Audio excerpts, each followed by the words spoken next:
and I have worked together for years. Amanda reached out to us, or the YMCA in Meadowlands reached out to us during the pandemic, and we started to deliver food to them. And thank God that they had such a huge distribution, because we had so much food. We didn't know what to do with it. At the time, one of our donors was giving us about 500 pallets of food a week.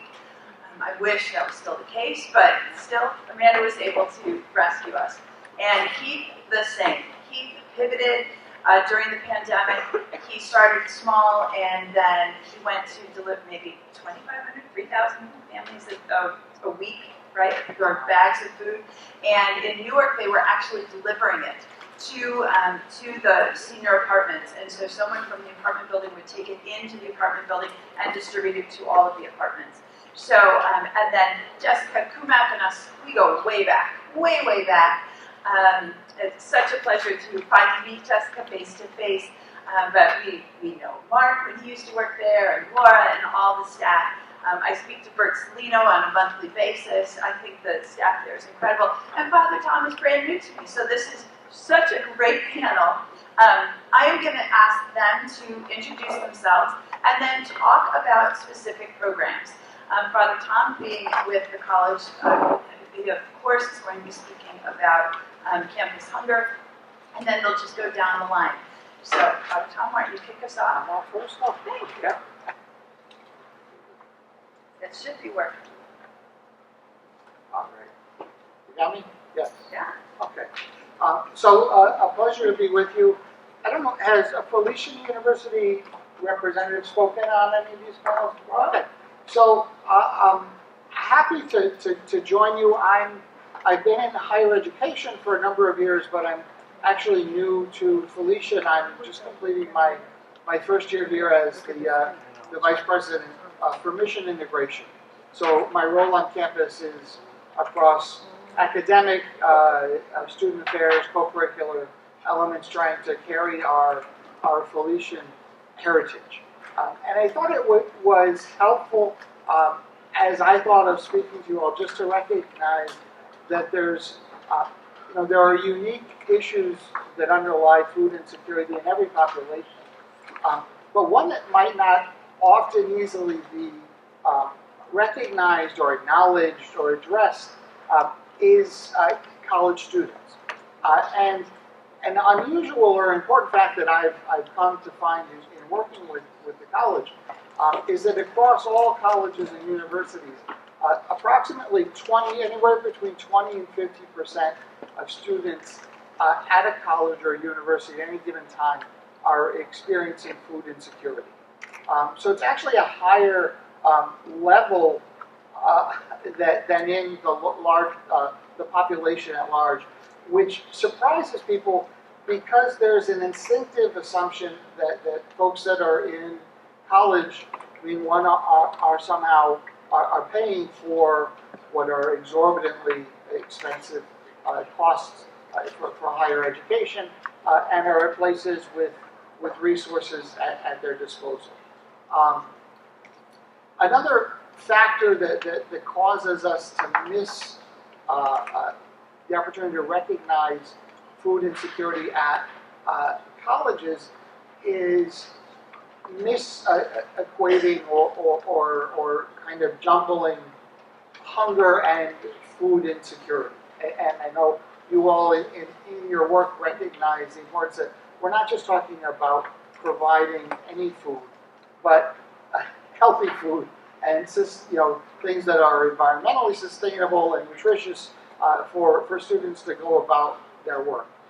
There's the proverbial joke of college students, living on ramen, and many of us maybe in the room did that at some point in our academic careers or elsewise, and it's a way to get by, but it's not providing for what, especially these students need as they're going to classes and particularly in athletics and everything else. So recognizing some of that distinction that has to be made, especially with college students. And the final big part is recognizing the great diversity of types of college and university students that exist. There is no one standard college student. There are those who reside in the dorms and are living on campus. We at Felician we have approximately 500 of our undergraduate students live on campus, but a larger portion of the student population are commuting from the area or are non-traditional adult undergraduate students coming from various programs. So no one fits into one particular model. And again, the reason food insecurity can often be overlooked at colleges, again, there's an assumption that as students register and are a part of a campus community, you live in a dorm, you get a meal plan. But that breadth of types of students leads to a lot of different issues for those communities. The other you didn't get to see, I know you ate up here, we are a campus that has two campuses. Here on Lodi, we have a dining service where students, faculty, and staff eat on a sort of a traditional per cost. You pay for a sandwich or pay for a salad or whatever, and it is the cost that it is. And the other dining hall on the Rutherford campus is a swipe in, all you can eat. Some are maybe more familiar with that at colleges.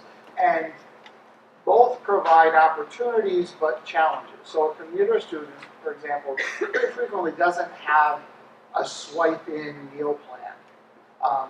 So if they're going to eat on campus, they either have to pay full freight at that all-you-can-eat place or try to pick out what they can deal with at the dining hall here. And then even students who have meal plans after they register because of their situations will drop off that cost and wind up scrambling to survive on a day-to-day basis. So important to acknowledge, on the one hand, food insecurity at the college level is something we don't instinctively think of, but it's very important to acknowledge. The issues that it arises from, some I've already mentioned, the cost of college itself being so outrageous to begin with, the additional cost of paying for food becomes even more of a burden. As students take out loans, they're in greater debt, and again, food is often, in many cases, a choice that students who are parents or family members working in addition to being students, the decision comes down to many times paying tuition or paying for food or paying for rent and paying for food. So these students face a lot of issues that lead to this problem. How it impacts college students, I point to just four important ideas and ways that we need to see how this population is impacted. First, for all, dealing with food insecurity is the physical stress that does arise. Most college students are in that 18 to 22-year-old range where they're, especially particularly, growing and eating everything at their disposal. So a lack of access can lead to physical distress, emotional distress, being led to stress and anxiety in this deprivation. It impacts their academic performance, what they're trying to do in school, and then finally, socially, that a big part of college life for many students is that social interaction, and it happens either in the dorms or around food. And students that are experiencing food insecurity not only miss out on those nutritional, physical, emotional, academic supports, but then they're marginalized from the community. So the programming we do, before I pass on, here at Felician, we look to kind of four levels of addressing food insecurity for our students. The first is kind of the critical or emergency level. And we've created and have a hunger task force, which includes members of our student affairs, student life, the mission office, and academic advisors, various people on campus who will come into contact, or those who students are maybe comfortable acknowledging that there is an issue that we can address. Our primary vehicle for emergency care is what's known as our Sisters Pantry. Felician just incidentally comes from the name of the Felician Sisters, who founded the school. So the pantry was established via a grant that we received from the sisters, and it provides open door availability for students to come. We have 2 open days and then other days by appointment where they can essentially grocery shop and get what they need to maintain. And that's resupplied both by donations and by ongoing grant funding. Another of our major projects is has been named or called Swipe Out Hunger. As I mentioned, swiping into the all-you-can-eat.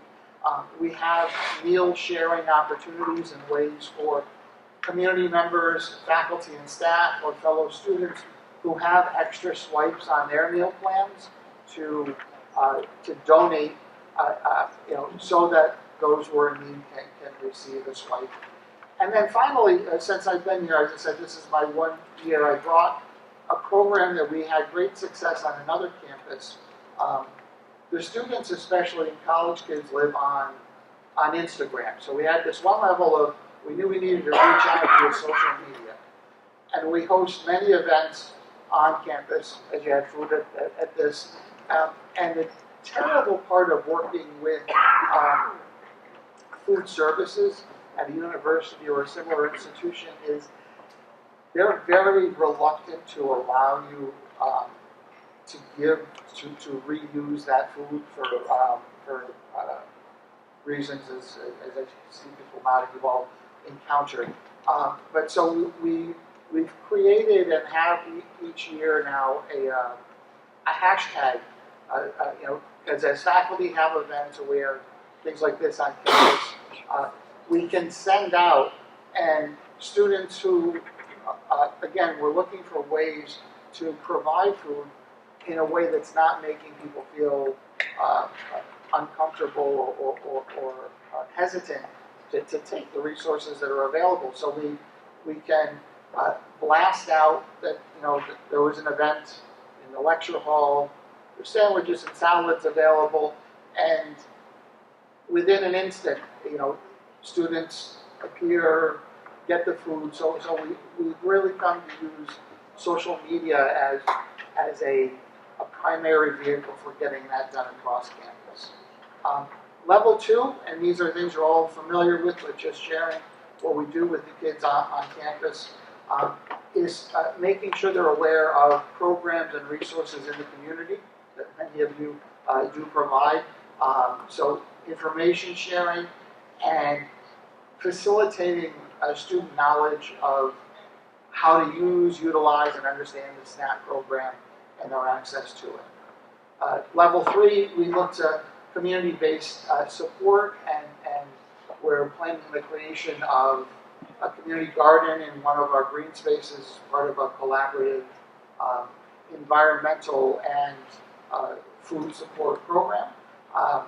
And then the 4th level, trying to address systemic issues, and that's where especially my office comes into play. Felician has 5 core values, and you may have seen them as you walked around the building already. Respect for human dignity, compassion, transformation, justice for peace, and solidarity with people in need. And we facilitate those values in all of our classes and in our co-curricular and social programming. So trying to work both with students who may be experiencing food needs for themselves, or looking for ways to engage governmental and local institutions to advocate for appropriate resources and allocations. So training them not just to be in the field of their study, but really community members based in those values. So a little bit about our Felician and the college experience. Thank you, Father Tom. Jessica? All right. So my name is Jessica Padilla Gonzalez. I am the new CEO. Not new. It's been a year. At CUMAC. 2 years. 2 years, all right. And you guys met my predecessor, Mark. So I have some pretty big shoes to fill. But one of my funders actually told me something that I carry close to my heart. She said, "You don't have to fill his shoes. Now you get to design your own." So I'm like, yes. Looking forward to that. So CUMAC, we have been around for started. This is my favorite story. So we started when one Patterson school teacher realized that his students were hungry. He started packing peanut butter and jelly sandwiches for the students. He quickly realized that the students were taking that food home with them. And then he got his church, his local congregation together, and they started collecting food. And then in 1984, 1998, we officially got incorporated. And from there, just one person taking action, we are now the largest anti-hunger organization serving Passaic County, and because of that, now we have the Office of Food Security with Mark. So just that one small act is so transformative, and I always kind of bring it back to that story. So I probably prepared way too much information, but I just wanted to make sure I covered all of our kind of key things. I joke around that this is the picture when they came to visit CUMAC, and then they took Mark right after that. So that's Governor Murphy there coming to visit us during the pandemic. So I didn't know that we had all these fancy things here, but CUMAC's mission is to fight hunger and its root causes through a holistic, trauma-informed approach that provides groceries and basic necessities. And I think for me, the last 6 months, or the first 6 months of my job was really trying to understand what trauma-informed meant, right? I wanted to make sure that we were living and breathing it, and that I stayed true to that, and that it wasn't just a fancy word that we used. So when we're talking about trauma-informed work, in order for us to be able to hit this volume of numbers, we got to be mindful of the guests that we serve, the experiences that we have, and how we take care of ourselves and our staff, right? So that's kind of just a big overview. But in the last 2023, we unfortunately hit record numbers, right? So in my previous career as the director of a housing agency, I would have loved to say we're breaking records. This is not something I want to say when we're talking about food insecurity. And unfortunately, this year, compared to 2022, if I look at January to March, we're serving 122% more guests at our pantry, right? So we've hit record numbers that we haven't even seen in 18, 19 years, and we're trying to keep up with this. But doing it in a way that is mindful and intentional, and again, it's not just transactional. Like people come in, you got out the door, we're going to give you food. That's not who we are, and that's not who we hope to be. So my development director loves numbers and statistics, so she has beautiful slides put together. But one of the key things that we kind of found interesting was the fact that 25% of the guests come to us one time a year. So we think those are the emergency situations, right? Where somebody loses a job, they know that we're in the community, and then they come to us. The other 40% come to us 6 or more times a year. So those are the households that we know intimately, and that we know we're part of their household budgets, and they come to rely on us as kind of their social network, right? So they come to us, they know who our team is. Who's been to CUMAC? Who's been? So you guys know that when you walk in, there's a vibe, right? Everybody's friendly, everybody wants to get to know you, so that's kind of one of the reasons we think people are constantly coming back to us. But then also, knowing that 25% of the guests come to us one time a year, we're very mindful to always incorporate what we call radical hospitality, right? So we want to make sure that everybody feels welcome, that they don't feel like a burden, that if they need a service, they can talk to us and speak to our staff. We put a coffee station up, and let me tell you, the coffee station, when somebody is kind of down and out, that little cafecito when they're waiting on the line is transformative. It gives you an opportunity to have a conversation with somebody. They sit down, cool down, and now in the summer we're doing water, and then we try to do morisoñandos. So does anybody know what to do as practitioners is realize the impact of trauma on individuals. We recognize the signs and symptoms as they occur when people are walking through our doors, or if we feel ourselves getting frustrated, we're like, I need a second, I gotta go for a walk. And then the way that we respond, right? So we have to be mindful of how we're responding to make sure that we're not triggered and then responding to somebody in a way that's disrespectful and not really mindful of them. Then resist. So if we're having a bad day, we kind of take a moment, go somewhere, walk it out, talk it out, and just be mindful of not re-traumatizing the people that are coming through our doors, because we understand that poverty is also a traumatic experience, which is one of the ACEs that's identified in this study. So we're very, very mindful of that. Every team member, including our warehouse team, is trained on ACEs, right? I'm going the wrong way. See, you went up. I know. I think it should be up. Okay, so trauma, this is what you wanted me to talk about. So trauma-informed care in action. So we do have a marketplace that is open 5 days a week from 10 to 3 p.m. We have one late night on Wednesdays. And then what happens is we're doing appointments, right? Because we understand that we don't want our guests to be on lines, right? It's kind of degrading to stand in line. They feel shame. They don't feel like this is something that they want to be. Our appointments are typically half-an-hour slots. When I first started, we were only doing 100 appointments a day. We're up to 160 appointments a day. So we have rockstar teams there, but it's also kind of pulling away from our transactional to transformational. So we're trying to bring it back to, it's not just fill, get people through the door. So we're really being mindful and intentional of how we do this work. But the benefits of having the appointments gives power to our guests. It reduces our wait time. So from what I understand, before this, they had a line around the building where people were just waiting to get in. We're giving half-an-hour slots so people know when to get there. We are still experiencing people that come in at 9 a.m., even though their appointment isn't until 10:30. So we're being a little bit more like, please come back at your scheduled time, because we really don't have the capacity to take another 20 people because you're here early. And then it reduces crowds and noise. And we do have a waiting area as well, so people can kind of wait and socialize, have their cafecito, some water. But it creates a really cool environment. And it's really different because it's not a pantry where we're giving bags out. They do get a shopping cart, and they literally have unlimited access to the food. They can pick and choose whatever food they want and need. We have bought smaller carts. That's been an adjustment we've had to make. So just to have very small carts so that you can't fill 10 or more bags. But if somebody wants to take an entire box of plátanos, we let them take an entire box of plátanos, because we don't know and we can't judge if they're taking that to then give it to their friends and cousins who may not have access to us. So we're very mindful of that. Choice, right? So we have the ability, they actually pick, choose whatever they want, and then we have a proactive food policy. So that means that we understand that this is no longer an emergency, right? Because an emergency is quick and we're supposed to be able to solve it. This is a 40-plus year emergency. This is now a public health issue.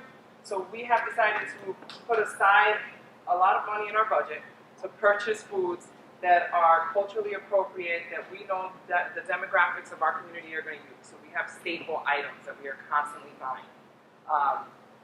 Another little bullet here is that we do home delivery, and when we do home delivery, we are also incorporating choice.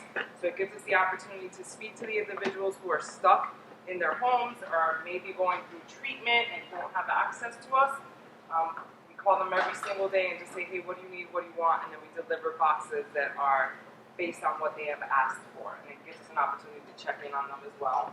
And then we have a satellite choice market, which some people have been to, where our seniors live there. So we do socialization for seniors, and then we also have a pantry located there on site for them.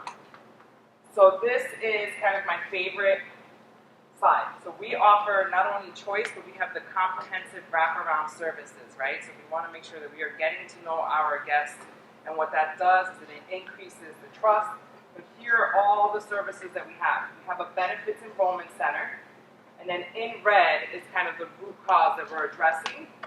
Our benefits enrollment center, I'm happy to announce that we are officially state SNAP navigators. So that gives us the opportunity, I love this too, it's a lot of work, but it gives us the opportunity to then help people apply for SNAP benefits and then work directly, hopefully, with the state and or Board of Social Services, so we get faster turnaround.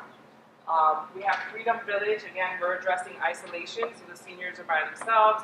Our team does an amazing job of doing socialization programs. Like tomorrow they're doing a Mother's Day and they feed and they dance and we have fun and it's just an awesome experience there. And then we are also working with Passaic County Community College.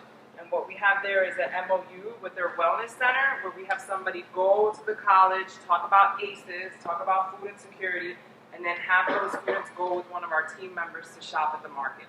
And then we help them apply for any social programs that they might need. Place of Promise, we actually have a permanent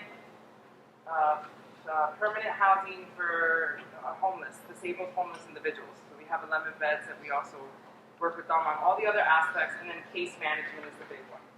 Another cool thing with the trauma-informed work, or kind of the ACEs, is that we have staff ACEs learning monthly and community ACEs conversations. So the community ACEs conversations is where we bring the guests that we serve, and we have them in our community room, and we kind of talk about what does it look like to have a safe community?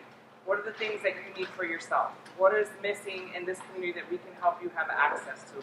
And how we can continue to listen to our residents and then build programs that work for them.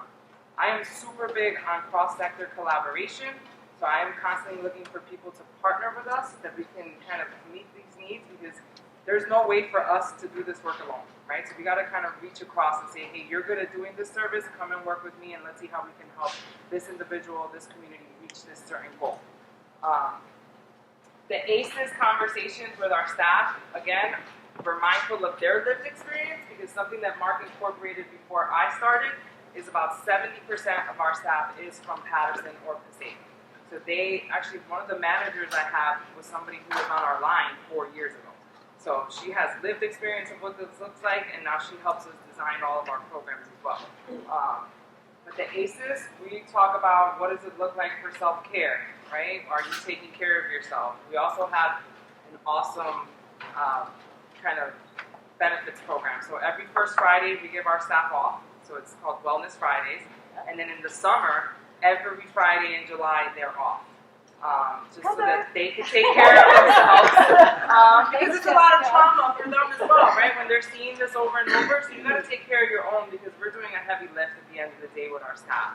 So that's that trauma-informed lens where you're looking at not only those that you serve, but those that are doing the serving as well. I think that's really important to take into consideration. And then I have way too much stuff here. The big thing that we do is surveys. I'm super big on getting feedback, because it's one thing to say that we do something and then somebody be like, actually, your food is not culturally appropriate. So we're constantly doing feedback loops with our staff and our guests, and then hiring from the community. We do all of that. Fair living wages. My first few weeks on the job, we gave everybody a raise, because I said, if I'm not paying you what you need to live, I'm part of the problem as well. It was awesome in theory, and then I did my budget for 2024, and I was like, oh my god. So I had 33 staff, well, whatever, it'll pay itself. And then our social media, which I think was the topic, was we're leveraging social media to really be intentional. One of the big things that my staff does not do is poverty porn. We do not say, please give us money, things are bad. We try to make sure to show all the amazing things that we're doing, how the people that we serve are humans with just lived experience, and just be really positive with it, right? Like, put a spin on it. Like, yes, things are bad, but here we are doing the good that's necessary in order to bring this change about. So it's asset-based storytelling, right? So we're saying how amazing the guests are that we serve and how fortunate we are to be able to serve them in the way that we do. Our food rescue journey, we actually have really cool videos on our food, and then healthy alternative methods. So here, this is kind of COVID clinic information. This one's about an upcoming event that we're hosting at Hinchcliffe Fields called Strike Out Hunger. It's going to be super cool. The tickets are $15 and everybody wants to go. We're doing CUMAC hacks, which is like easy ways to make your produce last longer, things like that. Some highlighting of our volunteers, and then our videos. So this was really important. So we were trying to use the food that we have rescued, but then create videos on alternative ways to actually cook the food, because we are mindful that our guests do not all have full-blown kitchens. So if you're ever on our social media, you'll notice he made peppers and beef. This is the best video because the music was funny. But he made peppers and steaks in like the most unconventional oven that's a plug. Or we'll cook things in a microwave, or we'll cook things in a crock pot, or like things that somebody may have if they're living in a room. So we're really mindful of kind of where our guests live and what their experiences are. And then we just had somebody called the microwave guy come and teach how to cook food in a microwave, which I don't know if that's so healthy, but we're trying to make it healthy and be creative at the end of the day, right? So even the benefits of peppers, we put kind of what are the ingredients, what are some of the benefits, and then the newest thing that we've been able to do, trying to incorporate the healthy and pushing that narrative, is we've partnered with Meridian Hackensack students, and they're creating beautiful posters, again, that it's kind of mimicking, these are the things that we have in this market, here are the health benefits, this is why you should choose it, right? So it's an informative way where it's not like, well, we're teaching you because you don't know, but hey, now you know because this is available to you. But, and that's it. I think that was 10 minutes. Good afternoon, everyone. Yeah. As I was saying, let me reintroduce myself. My name is Keith Costa. I'm the co-founder and executive director of CareSparc Community Connections. And I'm a proud friend and partner to Table to Table. And knowing everyone here is really in the food space. And we kind of fell into the food space. So it's amazing to hear all of the wonderful things that many of you are engaged in about helping your neighbors. And I want to talk about what we do is really around our good neighbors and us being a good neighbor. So I want to start off giving you a little bit about CareSparc. But we have 4 programs.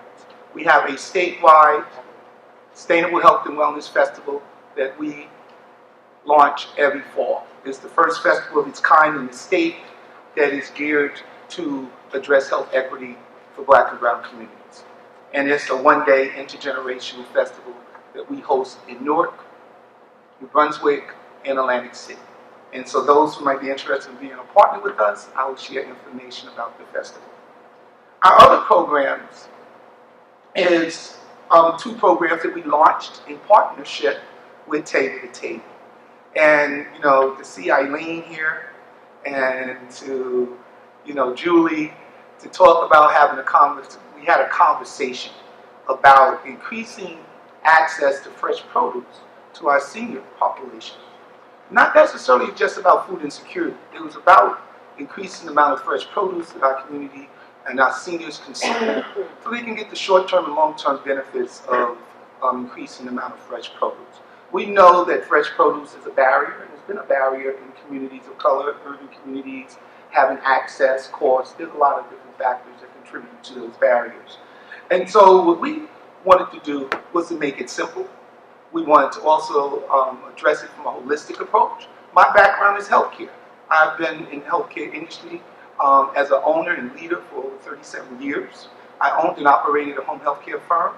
So everything that we do and everything that I focus on is outcome driven.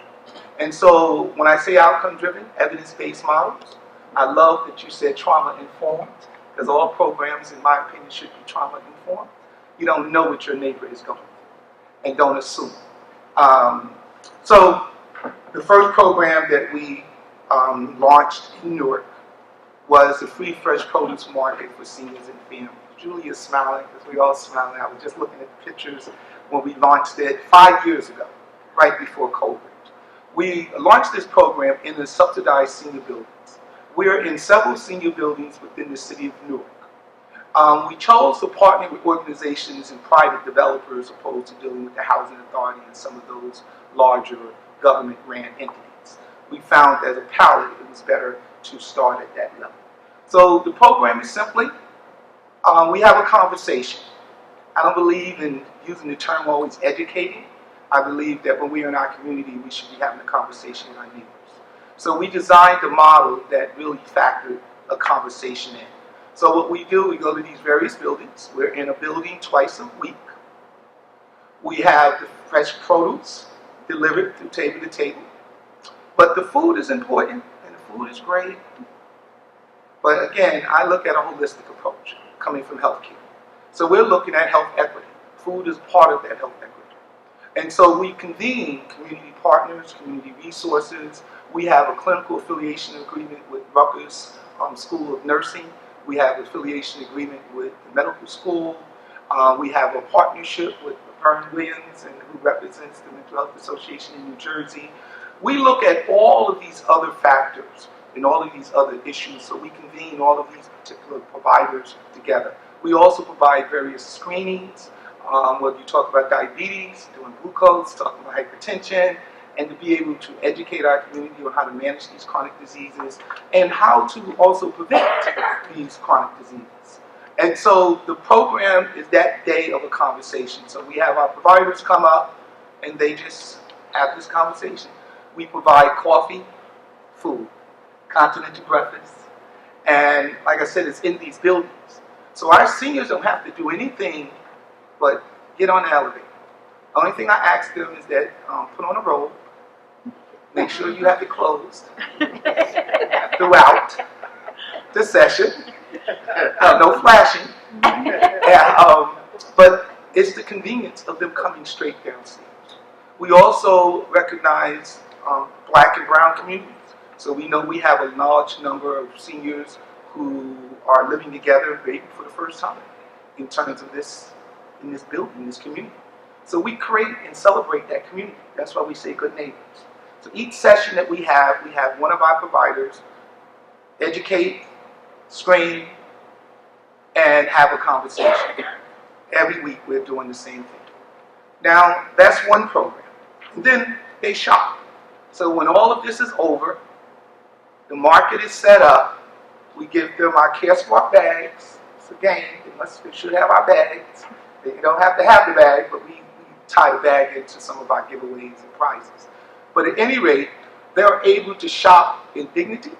They can select what they want, how much they want. We talk about how to prepare different foods because they're introduced to different vegetables and different items. The wonderful thing with Table to Table, I don't never know what we're going to get. We never know yet. It's So all right. it's a surprise for us, and we make that part of the program because we don't know what we're going to get. So we are just as surprised as our neighbors are as well. So that's one of our programs. The next program, which I'm so proud of this program, and I want to thank Julie, and I'm not taking away, I'm just going back with that history. That's all right. All due credit to Eileen. And Eileen, and I want to thank the Grata Fund, because we had a conversation around grandparents raising grandchildren. I want to start off with saying this program, this is based on lived experience and expertise. And I think those two must matter. The expertise and lived experience must come together when it comes to program design. So, the Grandparents Raising Grandparents program is geared to those grandparents. There's over 50,000 grandparents in the state of New Jersey who are raising their grandchildren. There's over 7 million grandparents nationally who are raising their grandchildren. Not planned. They responded to an emergency, to a need. And in many cases, they have neglected and start to neglect their own healthcare needs as they are caring for their children and their grandchildren in their care. So this program was designed to provide the support to the grandparents and the grandchildren. My mother was one of those grandparents in 1970. I was one of those uncles. I was a teenager when my nephews was born, and we were so proud of them. And to have them as a kid, you didn't really think about all that goes with that. You just want to see this little face. But my nephews ended up getting into the care of my mother. At the time, with diapers, there was not many resources made available to families. And this is nothing new. Families have been doing this forever. But being able to have a program that can provide those supports that wasn't available for my mother and available for my nephews at the time when they were young kids. And so the program is similar to the program I just referenced. Some of the same elements. The only difference is the services and resources is geared to those grandparents and the children in their care. And so understanding what those needs are by being one of those grandparents, my mom's, and also I've been a foster parent. I fostered and raised 6 out of 8 of my brother's children. So again, these are lived experiences, and you understand what the trauma. Anyone's knocking on your door is experiencing trauma. If they have to ask for something, that's trauma. Just trying to ask for services is a trauma. So we recognize that in all of our programming. Also, I mentioned that this is evidence-based programming. This is the framework is from the CDC Social Determinants of Health. So through our programming, we address all of the determinants. And we also look at data-driven programming. So in our partnership with Rutgers School of Nursing, they are one of our research and evaluation partners. And so we have the pre and post surveys. We're able to look at data, do analysis, and really see how our program is servicing the folks that our neighbors, and how we're really meeting that need. And we hear from those who we are serving. So the program is not driven by CareSparc in one respect. It is driven by our neighbors. And we respond. And I'm accessible. And we are all accessible. And our volunteers. And everybody that comes together to make this program not just work, because programs can work, but to make the program accessible and make the program something that our neighbors want to buy into and that they want to support. So these are our programs with our grandparents raising grandchildren, and our program with the Free Fresh Produce Market, which is for families and seniors. And in both cases, we come to them, we service them, and we're also able to track. So we can really see an outcome at the end because we serve the same people every week in the buildings. And we currently have a waiting list, and we're looking at being able to expand as we build capacity and get more resources to be able to provide even more services. But the coordination and convening cross-sector partners and collaboration is the foundation of CareSparc. Collaboration. And what I tell any partners is to truly collaborate and be a real partner. Some collaborations are formed through funders. I don't think those are the best types of partnerships. I think it's a good start, but if the money is what is driving you to partner, as soon as the money dries up, the partnership tends to dry up. If the partnership is driven through a genuine, sincere commitment that both organizations align with each other, then that's going to last past the funding. The grandparents program was funded through the Grotto Fund as a pilot 3 years ago almost. We still got it running. Whether we had the funding or not, we would not start a program that we can't sustain. And we will find the money. That's my job, is to find the money. The people we serve, our neighbors, that's not their concern, should it be. And so that's what CareSparc is all about, bringing everybody together. And really a foundation based on love. It has to be there. It has to be there. First and foremost, we must love and respect and value one another in order to provide quality programming.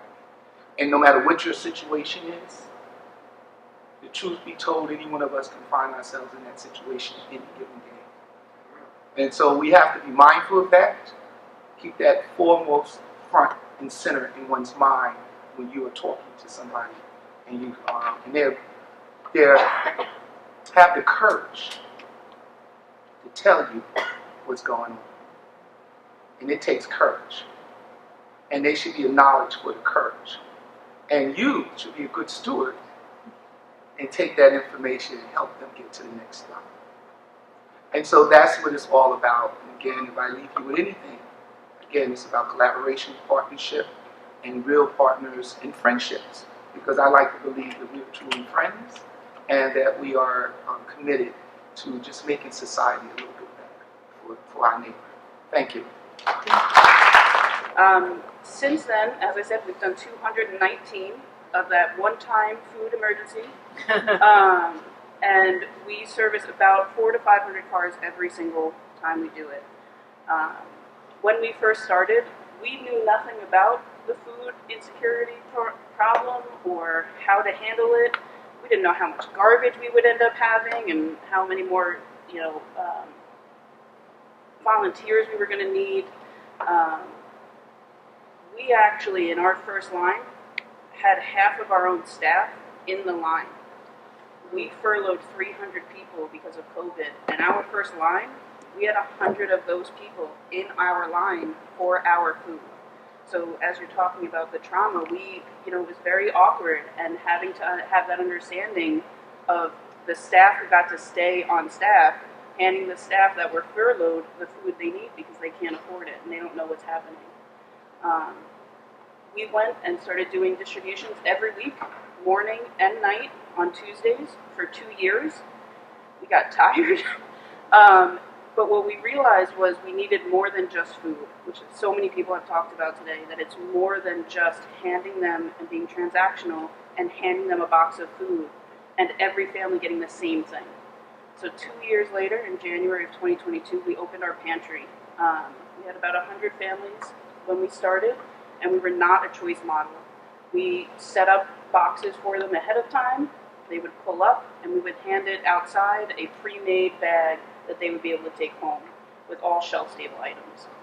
After a year, and our building being reopened, and everything quote-unquote back to normal, we switched and went to a choice model just this last year. So now the families get to come in, they shop the shelves as if it's a supermarket. We do have some limitations based on family size, so it's not full choice. They can't take all the Platinos that they want. We don't have that ability. But they get to choose and go through with one of our shoppers and one of our volunteers to shop those shelves and make those choices. We have both shelf-stable and fresh items. We purchase all of the fresh items through funds that we raise within our own membership. We are very fortunate in being a YMCA and having that name and having that logo that everyone knows, that we have partners and we have members built into our program. We actually, at our Y, have 6,000 members who pay for that. And during COVID, while we were shut down and they couldn't use our facility, half of those members continued to pay their dues so that we could cover the cost of purchasing the food. So we have really built a community based on serving their neighbors. And our motto is neighbors serving neighbors. All of our staff live in the community. We know the families who come in. I live in the same apartment complex with 4 families who come to my pantry. So I see them every day going through. After switching to choice, we actually became a CACFP site, the Child and Adult Care Food Program, which most people know as the free and reduced lunch at schools.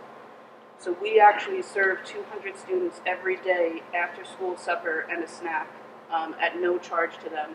So we pay for all of the food for that and get funding to help us cover that and help those costs. So we've done that for the last maybe 6 months while school is in. And then in the summer, we're summer food service program, and we work with Menaki School System to give those children who are there during their camps and they have an extended school program over the summer.